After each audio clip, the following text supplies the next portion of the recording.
I'm wondering if we can start with an agreement. The agreement is the destination at the beginning, because we can't go where we're not at.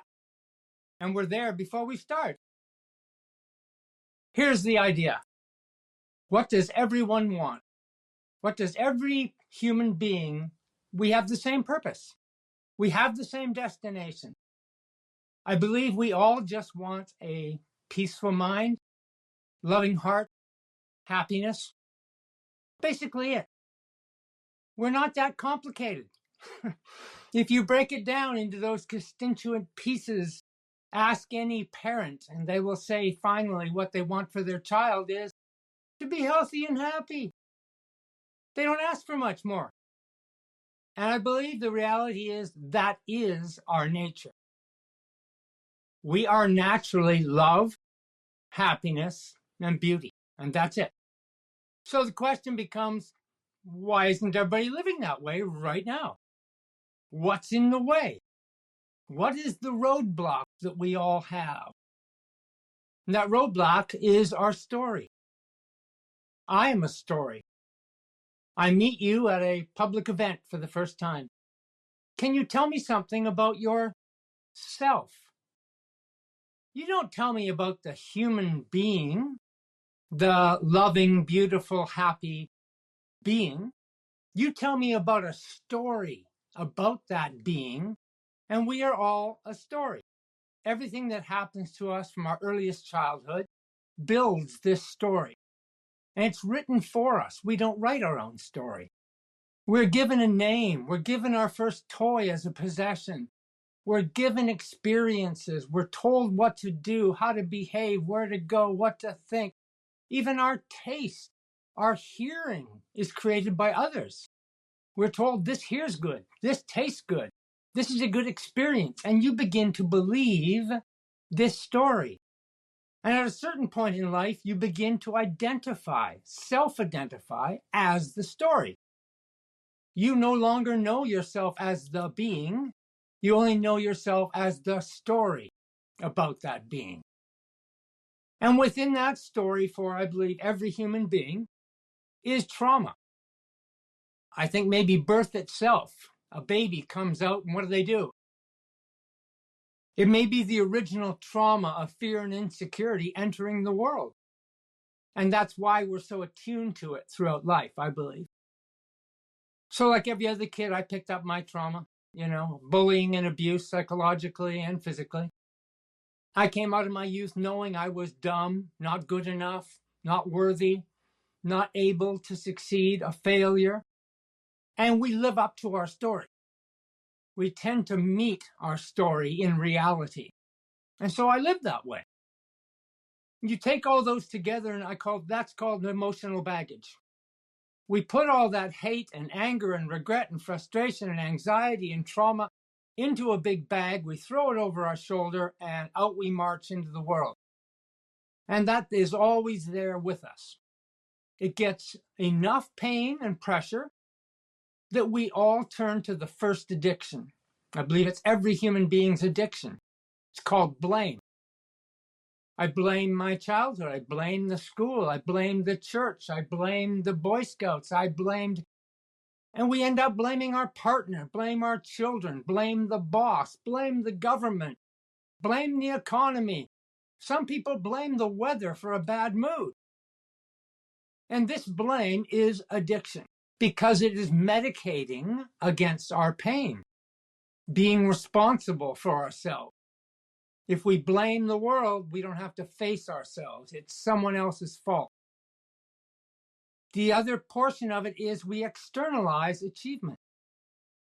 When I get this car, I'll feel better. When I find my partner, everything will be better. When I buy my house, when I graduate school, when I reach this stage, when I have this much money, we externalize everything. And this too is an addiction against ourselves. We keep everything out there. If you love me, I'll be okay. But if you leave me, I'm brokenhearted. All externalized. None of it true. It's a fiction, a story we believe. So my story continues and gets harder and harder. And now blame isn't enough for me. I find alcohol fantastic. I'm happy, no pain. My friends are doing it. We're partying. Life is wonderful. Of course, over time, that medication begins to wear off. So I add drugs to that medication. And I get another shot in the arm, as it were, of medication, and I feel great again. And life goes on.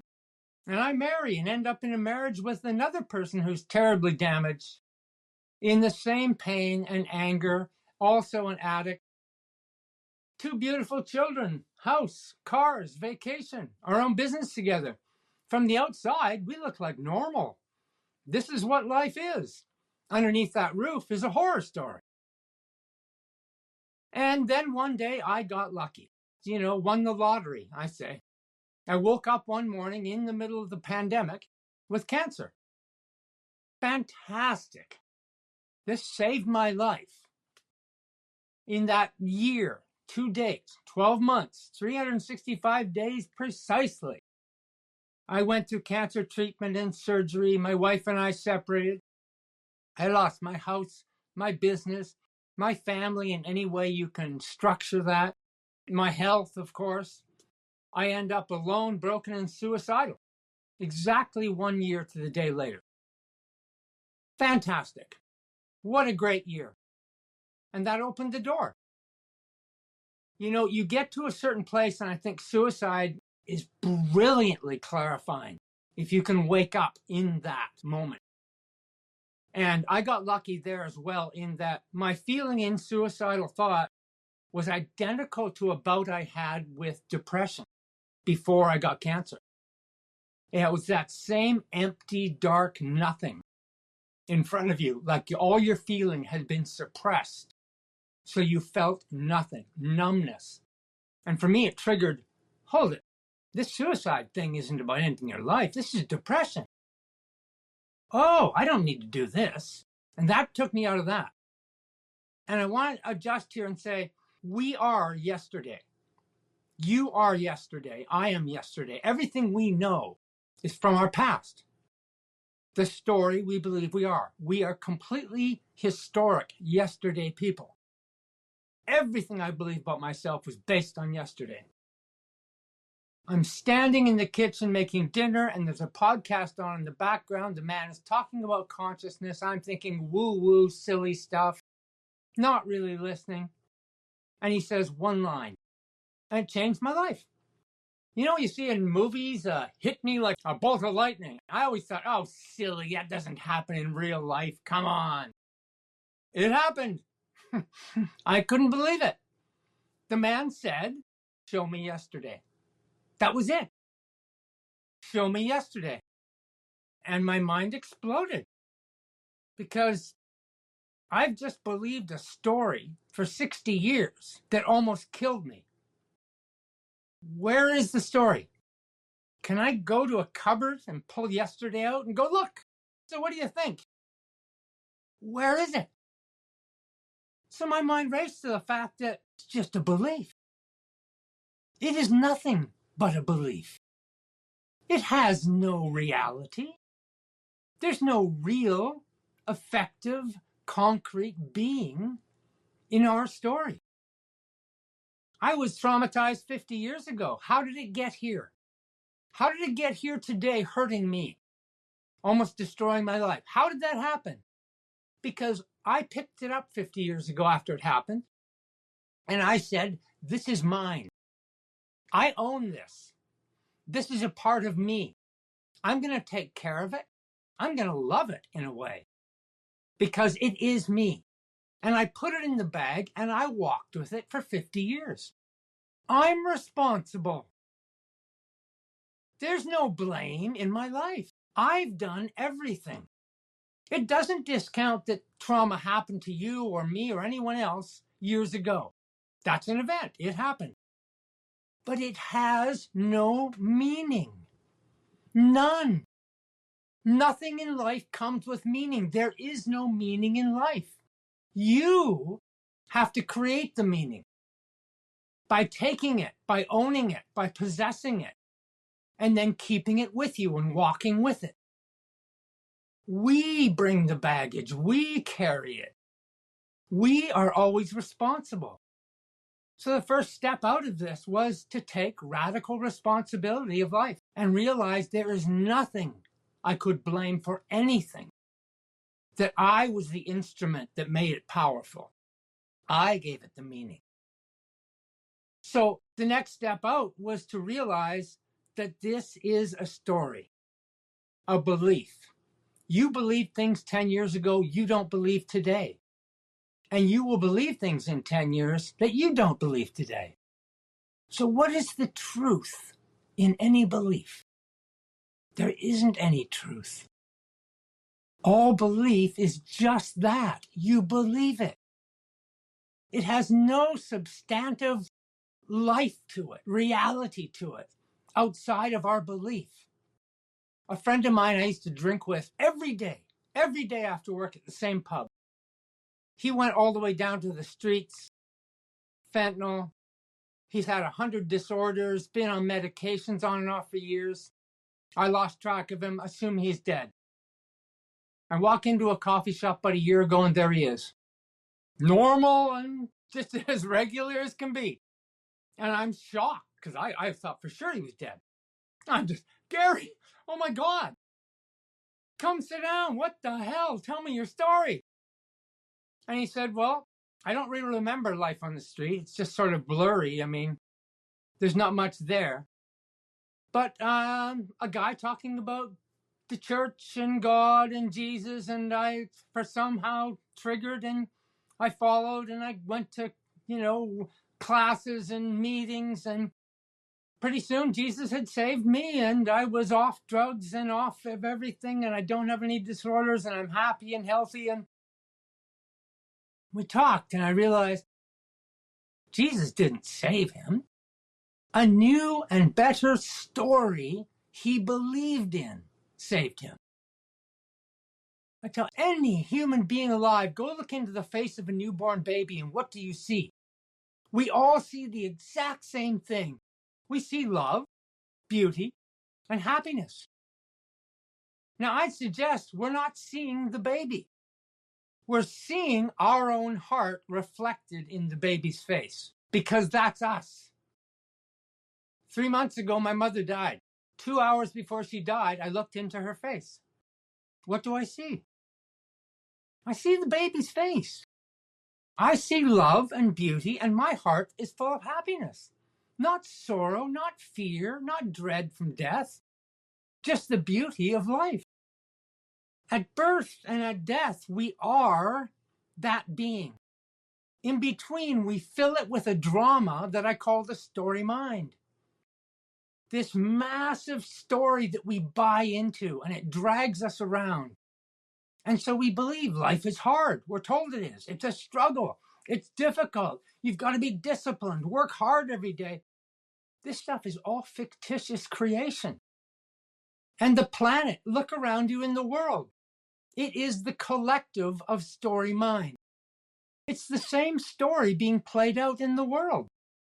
Fear and insecurity. World leaders pointing to you and saying, you're bad, I'm good, you're wrong, I'm right. And if I can convince you in enough fear and insecurity, you'll join my army, pick up a gun and go kill your brothers and sisters for a story. You're believing a story. 75% of your life you can't remember right now. You can't tell me what you had for breakfast on September 12th, 2014. You have no idea. But for this important reason, you didn't replay the feeling, the look, the aroma, the taste of that breakfast over and over in your mind 100 times. Because if you had, you'd remember it perfectly. Trauma happens and you sit down in your movie theater and you watch your movie, your story, over and over and over until you are it. You're the lead actor in your movie reading a script you didn't write, and you're sitting watching your movie. This is why we connect to Hollywood so easily. We can even be brought to tears emotionally watching a film because we are the film. It is us being played out on the screen. Every story is the same. 8 billion chefs, the people of the world, are all cooking from the same recipe, but every dish comes out a little different. And so we think difference and race and religion, ethnicities, it's just a fictitious. We're the same. We're the same loving, beautiful human beings made for happiness. That's all. And people go, it can't be that simple. It is that simple. And that's why it's so hard for people to understand it. Because we live in this complexity. We've grown to believe that everything's difficult and complex. And so we're clouded and covered over from our true reality by this story. I walk into a hall this evening. I'm speaking to 1,000 people. I walk up on stage and I say, good evening, ladies and gentlemen. I was badly traumatized as a child. I've struggled all my life. I fought addiction, suicide, cancer. It's been a very difficult struggle, a very hard road. But I'm working hard. I've done therapy. I'm working on the inner child. And I'm here to inspire others that they too can heal. And everyone in the crowd's clapping. They're patting me on the back and telling me how courageous I am for doing this. I walk into a hall this evening to speak to 1,000 people. I walk out on stage and I say, good evening, ladies and gentlemen. I have no trauma. I have no fears. I have no worries or problems in my life. I have no regrets. I have no anxiety. I am a happy person every day of my life. I love my life. And everybody in the audience goes, what a weirdo. That is the story played out today all over the world. If you stand up and say you're broken, hurting, disordered, and in dis-ease, you're normal. If you say you're healthy and fine and strong and happy and loving, you're a freak. That's what we've created, and we believe that the disordered world is correct. It's reality. And we believe the healthy, happy world is not reality. It's a fantasy. How disjointed we have become. 100 years of psychotherapy, psychology, psychoactive drug use, talk therapy, 100 years. And where are we? More people than ever on psychoactive drugs, more people than ever in talk therapy, more young people than ever struggling with their mental health. It has been an abject failure. We are not healing for one simple reason. It's impossible to heal. Those things happen. You are in a story, believing it, feeling it, expressing it. It's in your body. It's everywhere. You can't heal. You leave. You can only leave your story. I didn't heal from alcoholism and drug abuse. I left it because I didn't need it. When I ended my story and didn't believe in it anymore, there was no pain to be medicated. There is no disorder outside of the story. And I know it's a stretch for people. They have a hard time understanding it. But you are believing something about yourself that was not created by you. And it's just memory. And most of our memories we can't remember. Our memories are recreated in the moment, right now, every day. And like the mythical fish story, every time we do it, the fish is bigger, the story's more dramatic, it's more entertaining, it's more impactful. Because this is what the deceiver, the ego with the mind does. It wants to keep the story strong because that is its life. That is feeding you the script while you're standing on stage. And when anything goes wrong, it says, yep, that's just like you. And when anything goes right, the voice says, careful, you might fail, you might fall down. And so you've got this regret and pain from the past, and you've got this fear of the future. 2 days that you can't be alive in. 2 days that don't exist. I call myself a 16-hour coach because I compressed life into 16 hours.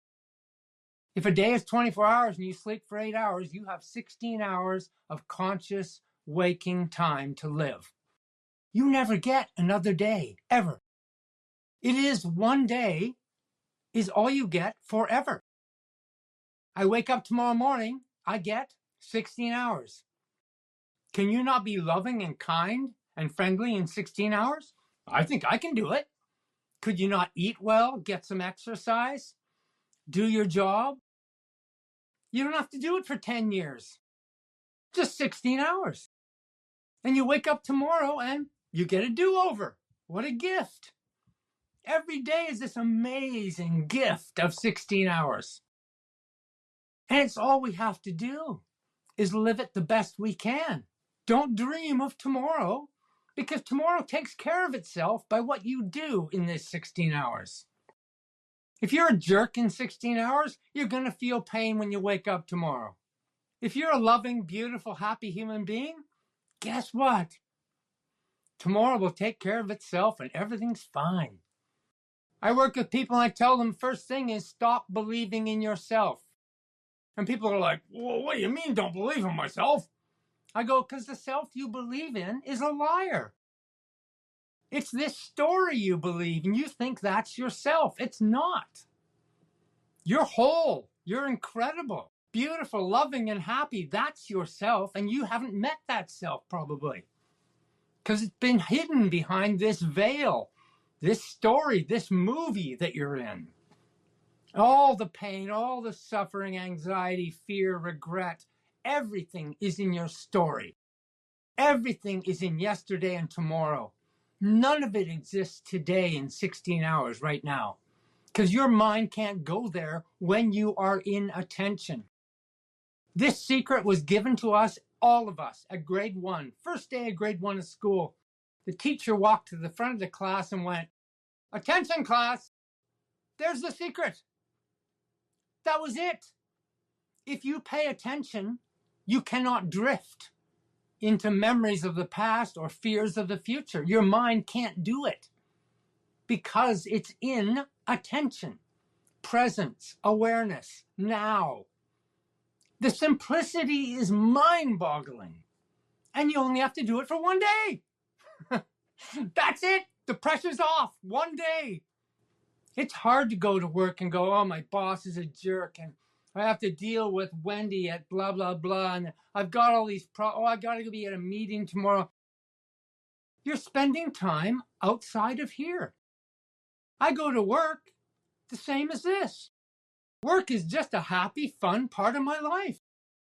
Those external storms, they're not worried. They're not happening. Nothing's going to change. The world's coming to an end. And then I woke up in the morning and went, oh, I'm here. Oh, same house. Well, I guess I'll make my coffee and get something to eat and get on with my day. And it happens every day. And yet we still drift off and go, oh my God, the end of the world. It's like we're watching a Netflix series and we know exactly what the next show is going to be about. We know everything that's going to happen, but we can't wait for it. It's addiction. The whole thing is addiction, feeding, because of ego. That initial blast of fear and insecurity lays the groundwork. That's my story.